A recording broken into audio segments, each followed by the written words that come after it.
سفر میں دشمن کا خوف ہو تو یہ دعا پڑھے، اللہم انا نجعلک فی نحورہم ونعوذ بک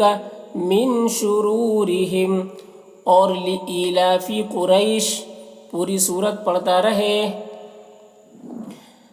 سفر میں جب دشمن کا خوف ہو یا کسی وقت بھی کہیں پر بھی دشمن کا خوف ہو تو اس وقت یہ دعا پڑھے۔ اس دعا کا ترجمہ ہے، اللہم اے اللہ، انا نجعلک ہم آپ کو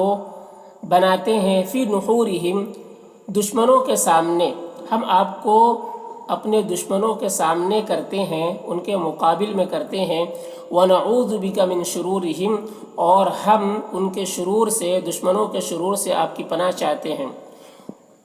اور لإیلاف قریش یہ پوری صورت پڑھتا رہے۔ تو اللہ کے رسول صلی اللہ علیہ وسلم کو جب کسی دشمن کا خوف ہوتا تو آپ یہ دعا پڑھتے، تو آپ کو بھی جب کسی دشمن کا خوف ہو،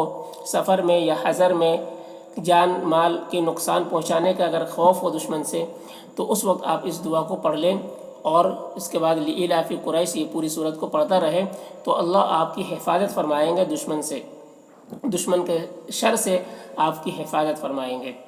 تو اس دعا کو یاد کر لیں اور ایسے موقع پہ پڑھنے کا اہتمام کریں۔ تو دیکھ لیجئے پھر سے ایک بار یہ دعا، سفر میں دشمن کا خوف ہو تو یہ دعا پڑھے، اللہم انا نجعلک فی نحورہم ونعوذ بک من شرورہم، اور لإیلاف قریش پوری صورت پڑھتا رہے۔